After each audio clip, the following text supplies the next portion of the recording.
ظاہر ہے جب اس طرح کے آپ آرٹیفیشل کیسز بنائیں گے تو پھر ان کا انجام بھی یہی ہوگا جو اب سائفر کو ہونے جا رہا ہے۔ ذرا سائفر کے معاملات بھی ہم آپ کے سامنے رکھتے ہیں۔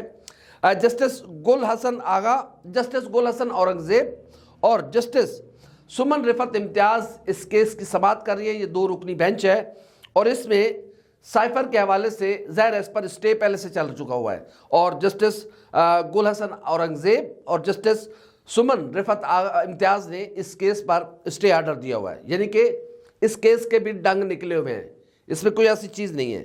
اب اس کیس کے حوالے سے 2 چیزیں ہیں، ایک تو جو خصوصی جج تعینات کیا گیا ہے اس کے حوالے سے ہے، دوسرا جو جیل ٹرائل ہو رہا ہے اس کے حوالے سے ہے۔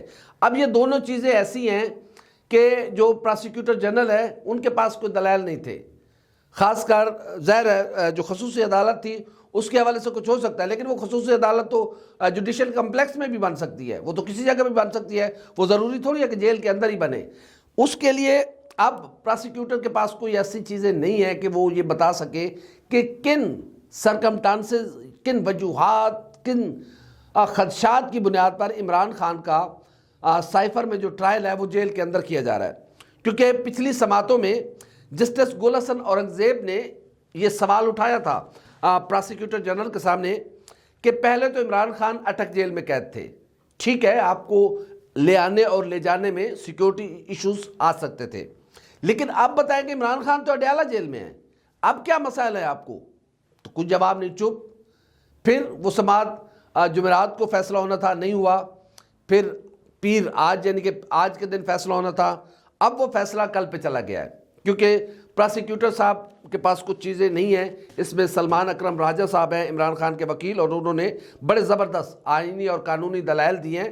ظاہر ہے جب آئینی اور قانونی دلائل دیے جاتے ہیں تو ہمارے ججز آئین اور قانون کے مطابق فیصلہ کرتے ہیں اور فیصلہ سناتے ہیں۔ تو اس بات کی توقع ہے کہ عمران خان کے لیے ایک بڑا ریلیف اس حوالے سے میں کہہ رہا ہوں کہ پہلے سے یہ سائفر کیس جو ہے وہ اسٹے آرڈر پہ ہے، یعنی کہ ایک تو پہلا عمران خان کے لیے ریلیف کہ ان کی جو جیل ٹرائل ہے اس کو ختم کر کے اوپن ٹرائل، جو کہ ہر ملزم کا حق ہے کہ اوپن ٹرائل ہو اور اس میں کسی قسم کا کوئی ابہام نہ رہے، تاکہ کہیں پہ یہ نہ تاثر جائے کہ کہیں پر کوئی معاملات کو طے کیا گیا ہے، جج پر پریشر ہے، کسی اور پر پریشر ہے، کوئی کیا کر رہا ہے۔ اوپن ٹرائل کا مقصد یہی ہوتا ہے کہ کہیں پر جو آئین، قانون اور انصاف ہے وہ کمپرومائز نہ ہو۔ تو اس بات کو یقینی بنانے کے لیے ظاہر ہے ہماری جوڈیشری نے یہ فیصلے کرنی ہے، اور اسلام آباد ہائی کورٹ ہمیشہ سے ان چیزوں میں سر فہرست رہا ہے اور بہت اچھے فیصلے آئے ہیں۔ ظاہر ہے فیصلوں پر تنقید بھی ہوتی ہے، لیکن اوورآل ہم دیکھیں تو بڑے اچھے فیصلے آئے، اور جسٹس عامر فاروق صاحب بھی جو ہے وہ انہوں نے مختلف کیسز ان پر آئے، گو کہ ان پر تنقید بھی ہوئی، لیکن ظاہر ہے جج پر تنقید بھی ہوتی ہے، لیکن جج پر تنقید ہو یا ان کی تعریف ہو، جج کا اصل کام ہے انصاف کرنا۔ اور سائفر میں اب جو ہونے جا رہا ہے عمران خان کے لیے بڑا ریلیف کیا ہے کہ اس بات کے کبھی امکانات ہیں کہ جو جیل ٹرائل ہے اس کو ختم کر دے گی اسلام آباد ہائی کورٹ کا معزز بینچ، کہ اس کو ختم کیا جائے، عمران خان کا اوپن ٹرائل شروع کیا جائے۔ اب مزے کی بات اس میں یہ ہے کہ اگر یہ بھی ہو سکتا ہے، اس بات کا بھی کبھی امکان ہے کہ اب تک جتنا ٹرائل ہوا ہے، اصل کہانی تو یہ ہے کہ اب تک جتنا ٹرائل ہوا ہے وہ پورے کا پورا کالا دم، چلو جی صفر تو شروع کرو، یعنی کہ سائفر کی پھر سے الف بے سے کہانی شروع ہوگی، کیونکہ ظاہر ہے وہ اوپن ٹرائل نہیں تھا، اس میں انصاف کے تقاضے پورے نہیں کیے گئے تھے، جیل ٹرائل تھا، اور ایک بند کوال کوٹھڑی میں ایک بندہ بیٹھا ہوا ہے، وہاں پر جج صاحب جا کے بس کوئی سننے والا نہیں ہے، کوئی دیکھنے والا ہی نہیں ہے۔ یہ چیزیں بڑی متنازع ہو رہی تھی، اور ظاہر ہے ہماری جوڈیشری پر سوالات بھی اٹھ رہے تھے، یہ صرف پاکستان میں نہیں، اقوام عالم بھی آپ کو دیکھ رہا ہوتا ہے، اور پھر یہ آپ کی کریڈیبلٹی ہوتی ہے۔ تو ظاہر ہے جب آپ کی کریڈیبلٹی کمپرومائز ہوتی ہے تو پھر آپ کا فیوچر اپنا بھی کمپرومائز ہو جاتا ہے۔ ظاہر ہے پھر ہمارے لوگوں نے آگے جو انٹرنیشنل جوریز ہوتی ہیں اس میں نومینیشنز آتے ہیں، تو یہ سارے پوائنٹس ہوتے ہیں ان کے، تو یہ کوئی اس طرح تھوڑی ہوتا ہے کہ بس ایک جج بیٹھا ہے کرسی پر، وہ فیصلہ اٹھا اور فیصلہ سنایا اور گھر چلا گیا۔ نہیں، اس کا ایک ایک پوائنٹ کاؤنٹ ہو رہا ہوتا ہے، جب اسے انٹرنیشنل جوری میں جانا ہوتا ہے تو اس کے یہ پوائنٹس ہوتے ہیں۔ تو یہ جج صاحبان جو ہیں وہ اس بات پر کنسرن رکھتے ہیں کہ ہر ملزم کا حق ہے کہ اسے اوپن ٹرائل دیا جائے۔ عمران خان کو اوپن ٹرائل ملنے کے بڑے کبھی امکانات ہیں، اور اس بات کی بھی توقع ہے کہ سائفر اپنی موت آپ مرنے جا رہا ہے اور یہ سائفر کی کہانی پھر سے صفر سے شروع ہوگی.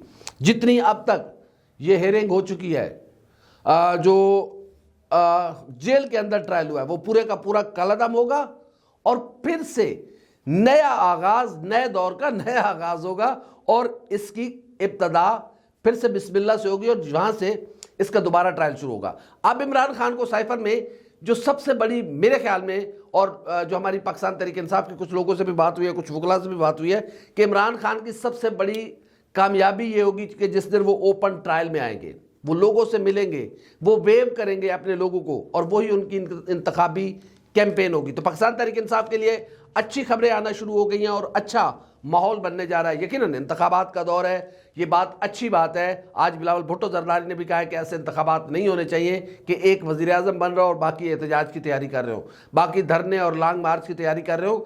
ہم متحمل نہیں ہو سکتے کسی اس طرح کی چیز کے. تو پاکستان کی تمام سیاسی جماعتوں کو ایکول لیول پلینگ فیلڈ دیے جائے. نگراں حکومت کی یہ ذمہ داری ہے جو کہ اب تک میں بڑے ببانگ دول یہ کہہ سکتا ہوں کہ نگراں حکومت اپنی ایک بھی آئینی ذمہ داری ادا کرنے میں مکمل طور پر ناکام رہی ہے. یہ کہنا کہ سب کے لیے لیول پلینگ فیلڈ ہے, کہاں ہے لیول پلینگ فیلڈ؟ ایک جماعت کو تو یہاں جھنڈا لے کر نکلنے کی اجازت نہیں ہے. کون ہے پنجاب پولیس کو یہ سارے احکامات دینے والا؟ آئی جی پنجاب کس کے اشارے پر یہ سب کچھ کر رہے ہیں؟ اور آئی جی پنجاب صاحب کیا آپ آئین قانون کو فالو کر رہے ہیں؟ آپ تو ٹک ٹاک میں مصروف رہتے ہیں ہر وقت. آپ تو ٹک ٹاک سے فرصت ملے تو آپ کہیں آئین قانون اور اس کی بات کریں کہ آپ کی پولیسنگ کر کیا رہی ہے. تو اس کے لیے ضروری ہے کہ پاکستان کی تمام سیاسی جماعتوں کو لیول پلینگ فیلڈ دیے جائے. ہر سیاسی جماعت کا حق ہے کہ وہ عوام کے سامنے اپنا منشور رکھے, لوگ ڈیسائیڈ کریں کہ وہ کس کو حق حکمرانی دینا چاہتے ہیں. یہ محلاتی سازشیں, یہ ٹھنڈے کمروں میں بیٹھ کر وزیر اعظم بنانے اور وزیر اعظم ہٹانے کا سلسلہ اب ختم ہونا چاہیے, کیونکہ 75 سالوں میں ہم نے اس سفر میں کچھ نہیں حاصل کیا, ہم نے سب کچھ گنوایا ہے اور اب گنوانے کے لیے ہمارے پاس کچھ نہیں بچا. اب بھی ہوش کے ناخن لیں گے, اب بھی اگر اپنے پاؤں پر کھڑے ہوں گے تو آگے بڑھنے کے لیے بہت راستہ ہے. دنیا کھلی ہوئی ہے ہمارے لیے, ہم آگے بڑھ سکتے ہیں. جن مسائل میں ہم جی رہے ہیں دنیا اس کا تصور نہیں کر سکتی. تو ہم تو بڑے جینیس لوگ ہیں, ہم بہت ترقی کر سکتے ہیں, بہت آگے جا سکتے ہیں. اور امید ہے کہ پاکستان کی تمام سیاسی جماعتوں کو, کسی ایک کو نہیں, تمام سیاسی جماعتوں کو, ریاست ماں ہوتی ہے, ماں اپنے تمام بچوں کے سر پر ہاتھ رکھے, جو بچہ جیتے وہی اقتدار بنائے اور پھر جو جیتے اس کو اس کی مدت پوری کرنے دی جائے. بہرحال پاکستان تحریک انصاف کے لیے اچھی خبریں آنا شروع ہو گئی ہیں اور کل کا دن پاکستان تحریک انصاف کے لیے بہت بڑا دن ہوگا. تیاریاں کریں, تھوڑی مٹھائی بھی اکٹھی کر لیں تاکہ بڑے دنوں بعد پی ٹی آئی والوں کے گھر میں کوئی خوشی آ رہی ہے. وہ خوشی یہ ہے کہ عمران خان کو سائفر کیس میں بڑا ریلیف ملنے جا رہا ہے. ہماری ویڈیو آپ کو کیسی لگی؟ لائک کریں, کمنٹ کریں, سبسکرائب کریں, بیل آئیکن کے بٹن دبائیں تاکہ اندر جو بھی ہماری ویڈیو ہے سب سے پہلے آپ تک پہنچے. اللہ حافظ ناصر.